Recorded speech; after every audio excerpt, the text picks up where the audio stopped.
Hello and welcome. This will be a Wave 23 start for the Promenade Nightmare Hardcore Survival. I think with the recent increase to 125 DU up from 110, it is now viable again as a stepping stone from Nightmare into Survival, at least grinding it out to 83. The Promenade's going to be nice for that, and also gearing up some level 78 and 83 heroes. So in terms of stats, I'm at 1200 power on my apprentice with 750 range and 700 defense rate. He is in level 70 and 78 gear. This is stuff that you can get from Act 1, no problem, if you put in enough time farming it. And we've got some traps here as well. 900 for the Fortify and Power. Range doesn't really matter as much in our case because this build is going to spawn camp, so very little range is needed, as well as defense rate because it doesn't really scale too well for traps. The aura is kind of the same deal. Fortify and Power, the main stats here, 800 Fortify, 1000 Power. The Power is going to help out with the strength drain ores that we're going to use. 700 range is what I've got here, but again, spawn camping, we don't really need much range, and defense rate literally has no effect on strength drains or ensnares, and that's all we're using for this build. Finally, we've got an EV here. I'm going to use her for walls and a buff beam. If you had a separate EV for buff beams, that'd be better, but I've got 1000 power, 900, I've got 1000 fortify, 900 power, and then 500 for range and rate, just to give my buff beam something to increase those stats. But that's what I'm going to go in with. You don't need a DPS hero or a boost monk or anything like that for this build, and with the stats out of the way, let's jump into it. With the 15 DU increase, I think this map is the perfect lily pad to go from Nightmare Survival into Massacre. It's great for grinding up to 83 as it was in 1.0, just enough DU in my opinion, up from 110 to make that as viable as it once was. All right, let's start off with some DSTs up here. I'm going to go to the middle of the staircase, sort of at the bottom here for this first DST, and the left side of the aim is going to cover right between those two barrels, basically cover the first barrel on the right there. That's to kill a spider that drops in that will otherwise it'll harass our DSTs. You don't want that. And this DST here, I'm just going to have it cover the second little spike up there on the wall. These two DSTs are going to cover that copter lane and prioritize this lane here. Next up, we're going to have a couple more DSTs, 6 total here. I'm going to go a little closer to the wall because when I flip it around, it'll be lined up pretty nice. And I'm just going to make sure the right side of the aim here just barely touches this bush right in front of me, this tall vertical bush right here. The right side of the aim just barely touching that bush there. And what that's going to do is it's going to allow these two DSTs to shoot at some copters that are going to come in right up here. They come in and fly over this little tower, and these two DSTs are going to do a good job handling that copter lane. So we've got 2 more DSTs coming down here. For these, I just do the right side of the aim, covering that spawn door there directly in front of me. That's going to make sure these two cover the middle of the map. They'll target a copter lane over here as well, and then they'll make sure to clear out the spiders that drop in on the middle of the map. I'm going to swap over to my EV here and drop a 4DU buff beam on these DSTs. A 4DU buff beam should be plenty big to get these comfortably on the beam, but just double check afterwards that each DST has armor to make sure that they are all in fact getting buffed. And for now, I'm just going to do 1, 2, 3. On the buff beam, 3 upgrades. All right, for each of these lanes, we're going to start them off with traps. An explosive trap as close as you can get, a couple upgrades on that, and then a gas trap with the effective range just outside of the little spawn door circle there. That's what I do to make sure everything is actually out of the spawn door before it gets CC'd by the gas trap. And a 4DU EV wall, I usually just go up against the railing over here like that. I'm going to drop an ensnare aura right behind the gas, and right next to it, I'm going to do a strength drain kind of in the middle of the wall just behind it. I'm going to shrink it down a good bit. Hold control, scroll the mouse wheel, shrink it down. That's going to help it survive a lot longer. All of the damage on the field is physical. We don't need to worry about the elemental strip from the strength drain. Its main function is to reduce the damage the wall takes. I'll do a level on that and 2 on the wall to finish off level ups on the lane. And I'm going to do the same exact thing for every other lane here. That's why the range for the traps and auras doesn't really matter for this build. I'm going to do a 5 DU wall on this lane, though. The rest will be 4, but this one for me seems to take the most damage, and I'm going to do 3 levels on this wall. That's the only difference. This lane gets a little more love there. And the ensnare, I always put that near the gas because it's another crowd control, about the same range anyway. But you want to make sure your ensnares don't go inside of the spawn door. Then they'll just get burned down for no reason. And then I go a little closer to the middle of the wall for the strength drain. Shrink it way down just to make sure it's covering the wall. Any enemies attacking the wall will have their effective damage reduced by the strength drain. So let's go over and drop our traps on this lane here as well. Explosive as far up as we can go. A couple levels on that. The gas, I'll move it back. I'll tuck it over on this side too, just to make sure it gets triggered at the foot of the wall, which I'll start here, stretch across, and that'll be a 4 DU wall. Anywhere over here is fine. I always tilt them because it used to mess with the Dark Elf AI. I don't know if it still does, but I always tilt them now anyway, just because. And I'll do the strength drain, shrink it down, and put it over here that way. Yeah, it's a lot smaller than the ensnare, and that's going to help it stay alive a little longer. 1 level on that, 2 on the wall, and we've got our 2 on the explosive trap already. All right, 1 more lane here, a 4 DU wall stretched across the middle, just like that. Gas going up in the spawn here. 1, 2. Oh, that's an explosive. Explosive going up on the spawn, and then the gas just behind that. And our auras. So the ensnare can go, it can go right behind the gas, and the strength drain right in front. Sure, shrink it down a little. There we go. 1 level on that and 2 on the wall. Now we're done. So I'm going to head over and dump the rest of this mana into the DSTs as evenly as I can get. At least a couple on each. See what that leaves me with. A good bit. So let's do 1, 2, 3, 4, 5. There we go. Okay, that looks good. Now, to start the wave, I'm going to tower boost, then switch to my apprentice and G-Op, and I'll overdrive. So I'll turn on my hero boost, do my secondary attack, or right click, and then turn it back off just to hyperdrive these DSTs for the first so many seconds of the wave. The tower boost lasts for 20 seconds, and the overdrive on the apprentice lasts for 8. So we can do that again. Now, if you're gonna overdrive on your apprentice to increase the attack speed of your towers, make sure it falls off of the towers before you reapply it. Otherwise, it will not reapply. So we've got some copters coming in here on the south and the north there. I'll just hit them with another overdrive just to make sure those copters get taken out. Now, we are, of course, not rifted here. In order to do this rifted, you could use this build rifted.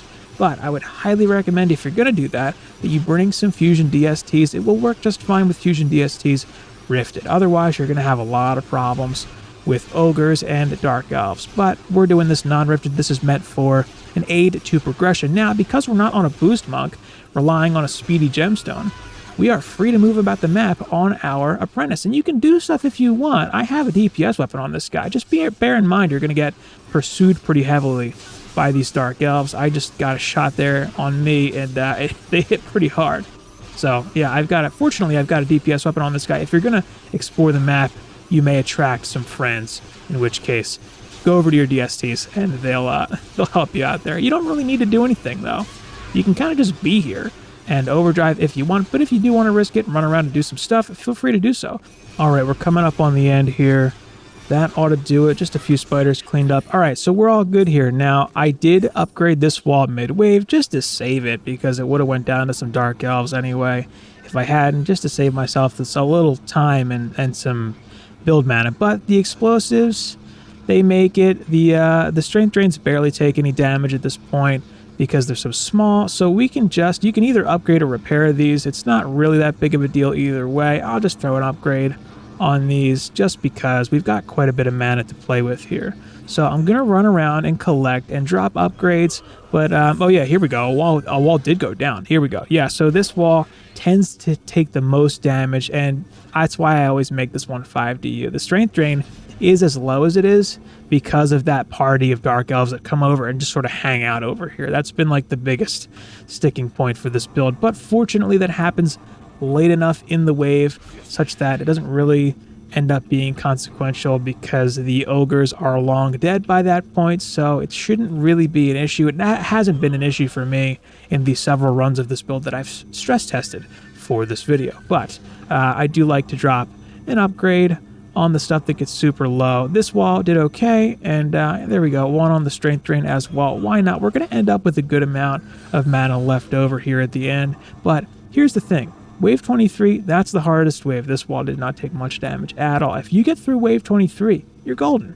Just run the same plan. Now you've got even more mana, even more upgrades. The enemies don't really get harder from this point. So now we've got just a whole boatload of mana. I'm going to dump some more into this into the buff beam there, one more level.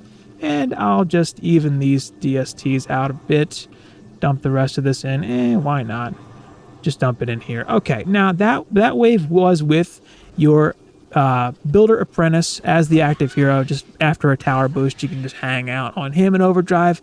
From here, it's only going to be easier, but I wanted to show that you can use whatever hero you want. So I'm going to swap in a DPS Huntress real quick and just show what I would do for her. She's got 800 attack, 500 vitality. Not a great cat. And this is a level 70 Disintegrator from Alclab. So I'm just going to play her for this wave, because why not?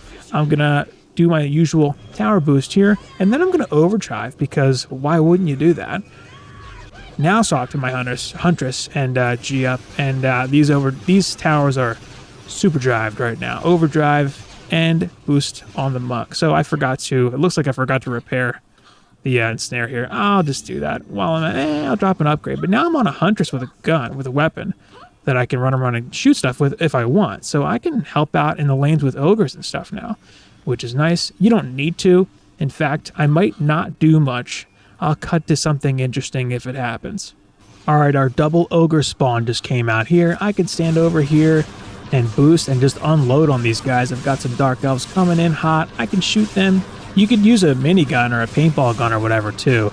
I just had this Disintegrator from the Alclabs runs I did to test my Nightmare build. I'll leave a card for that build if you haven't seen it. But yeah, I burned down the ogres pretty quick, and you can save the wall, repair the wall mid-wave, do some of this stuff mid-wave to save some time if you want to as well. This hero has upgraded armor stat on her gear too. That way I can not get one shot like I probably would on my Builder Apprentice. But yeah, I'm going to run around and get some stuff done while I'm at it here. Just make sure I don't get webbed in the process, because it'll save some time. And, if you don't like camping a tower stack and you have a DPS Huntress, this is something else you could do. But yeah, I'll cut to the end of the wave from here.